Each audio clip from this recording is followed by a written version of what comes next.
Hello YouTube, this is Sarah. I was doing a series way back when on my disorders and how they affect me and all of that, and I quit doing it because I guess, I don't know, I didn't have much else to say, but precursor. I have my cat with me. Here she is. Slow turn. And she likes to meow a lot. So if she starts meowing, please forgive me. I have this thing as well. This is my vape. I'm going to be puffing on this because I've got some pretty traumatic stuff to discuss with you today. So this is not weed.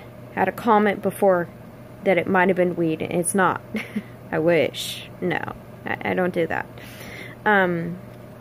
It's just an e-cig. That's all. So, also another precursor, I have this spray, which is my focus spray, which, if you see me putting it right here below my lip with my finger, I can smell it more because it's aromatherapy, and it helps me to focus and get my point out, which I use to get over some of the stuff I've been through, because a lot of the time my mind will automatically try to keep me from thinking about it because it's painful. But, so, I've got a lot of disorders, and I know why.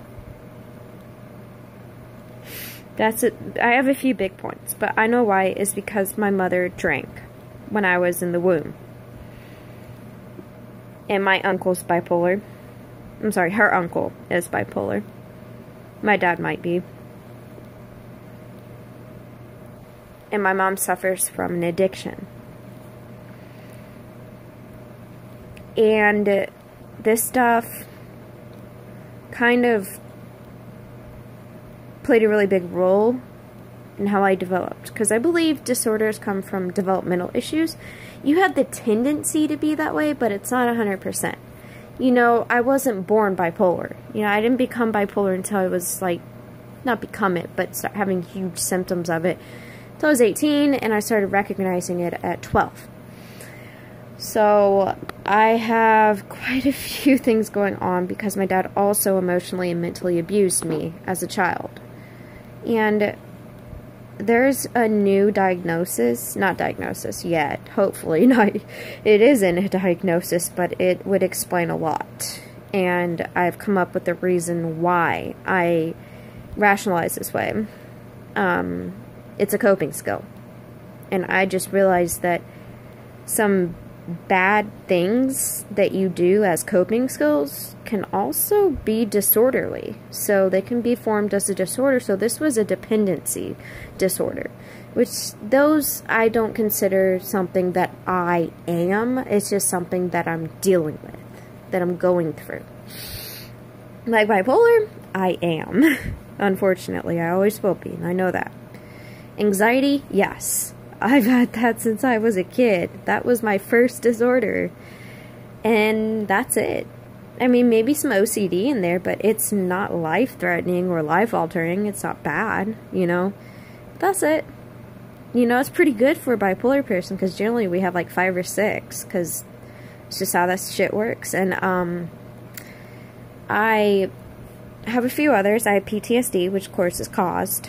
So that's not something that's like, oh, you are a hypochondriac because you think you have this, and that. It's like, well, if you knew me, you'd agree. You would agree with me that, oh my gosh, there's no doubt that I have it. Horribly. It's awful. You know, the PTSD is the biggest disorder I deal with. And my anxiety is off the chart because of everything I've been through. Like, you know, my anxiety is so off the chart because of the other disorders I have, the other things I've been through, the other blah, blah, blah in my life. Anxiety is just a compound. It's something you're born with, yes, and it's almost 100% guaranteed. But because life is so stressful, it would happen. Used to be that life wasn't so stressful and that you could just, you know, move on and whatever, or learn techniques, and they would work, but my techniques don't work. I've got this. This is my technique. That's it. And a pill. And the pill works most of the time. And this works the other part of the time that the pill doesn't. So usually I can keep myself pretty calm. But when it comes to a test coming up, I'm like, oh my god, I'm about to throw up. But, by the way, if you're not aware, anxiety makes you want to throw up really bad. Because anxiety, let's do this, is at this right here. That's called the solar plex. And think about it, your breathing is all right here in your chest, so it affects your breathing, and then your stomach is just a trap shoot away. And when you're eating, it's even worse because your esophagus is right next to your solar plex, so you can't eat when you're anxious. And you better not have anything in you either when you're that anxious, because it just spreads. It's a very physical disorder. Very, very physical. Highly. Especially anxiety disorders, you can see someone having an anxiety disorder. You know, you can't necessarily see someone manic or see someone depressed. You'll see their actions, yeah. I mean, their behaviors, let's say. But, like, their hands aren't going to shake, like when I have panic disorder, or panic attacks or anxiety attacks, which I think are different things. My hands shake, I can't do anything. I can't. I don't breathe right. I can't breathe most of the time. It's awful. But that's besides the point. That's just a little catch up, because it's been a while, and I'm sure that people, either if you watched that video, you've forgotten by the time you watch this one, or if you haven't watched it, then now you're caught up. So what I want to talk about today, which I already talked about one thing, is that I have a problem, and I hate calling it a disorder, because the name of it doesn't have disorder in the title, so I don't think it's a disorder, and I don't think it's a personality disorder either. I honestly think it's a coping skill. I'm a pathological liar.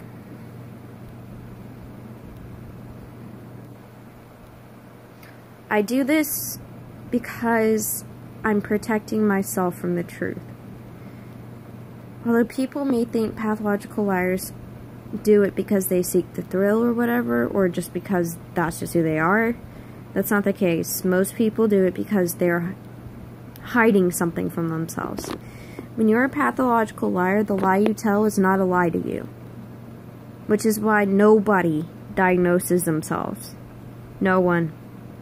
Nobody figures this out. It takes something drastic to make you figure it out. And it took me watching a pretty drastic YouTube video for me to realize, maybe I am. I'm not sure though. I don't really think so, because everything I've said that, you know, is drastic, that's a way to tell, is things you say are drastic. And it's like, a lot of my life is drastic, so I don't know what's true and what's not. Because my brain just makes up this stuff to protect me from feeling as awful as I should. And it also has other reasons, and one of the things that I'm thinking, bear with me for a second.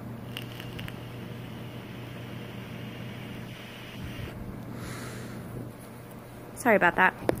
One of the things I am thinking is that I'm trying to protect myself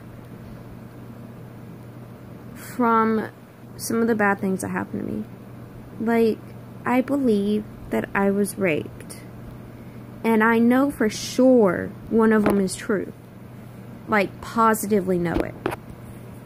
I've got evidence. It's on my phone. But the other ones, I have no evidence. I have no backing. And my timeline that my brain is telling me is true doesn't make sense with the rest of the stuff. Like, I figured out... Zoe! Sorry, my cat.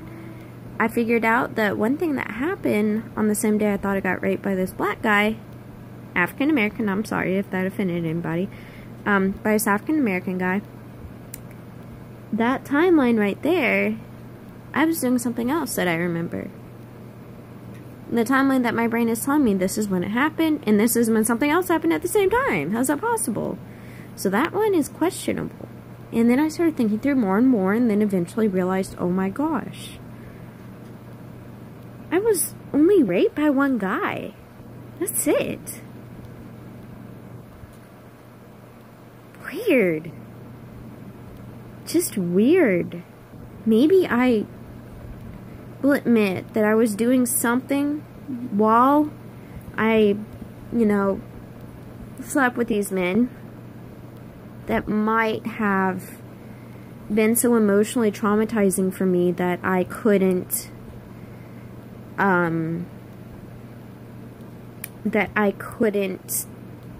deal with it, and that I didn't want to be the one at fault.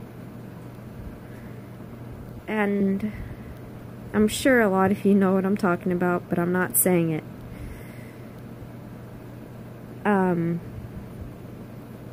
I think that might have been it.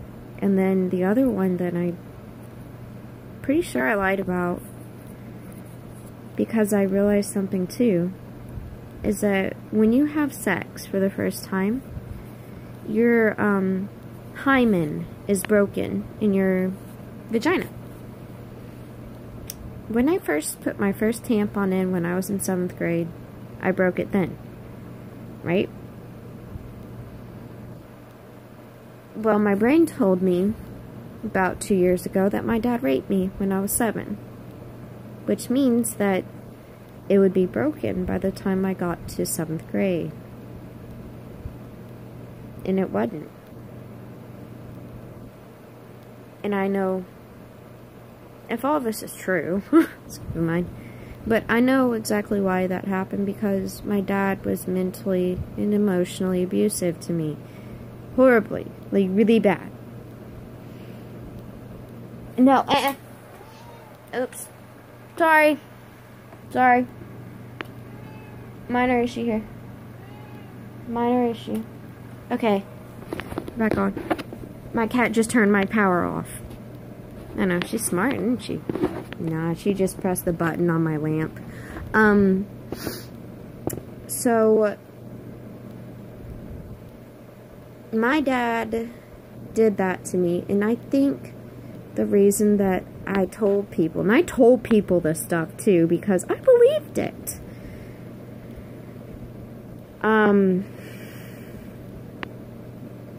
It's because a lot of people don't take me seriously. When I was younger, they didn't take me seriously that emotional and mental abuse is pretty dang bad. So I made up something worse. And I didn't make it up. My brain told me something worse, and I believed it and told people. Not everybody, of course not, but a few people, and now I know that's not true.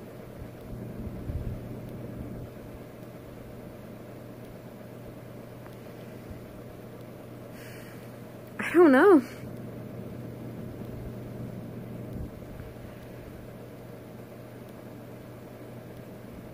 I think I might be.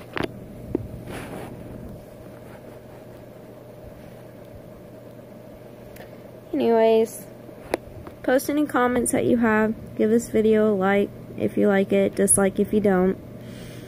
And subscribe for more rants. Alright, see y'all later. Bye.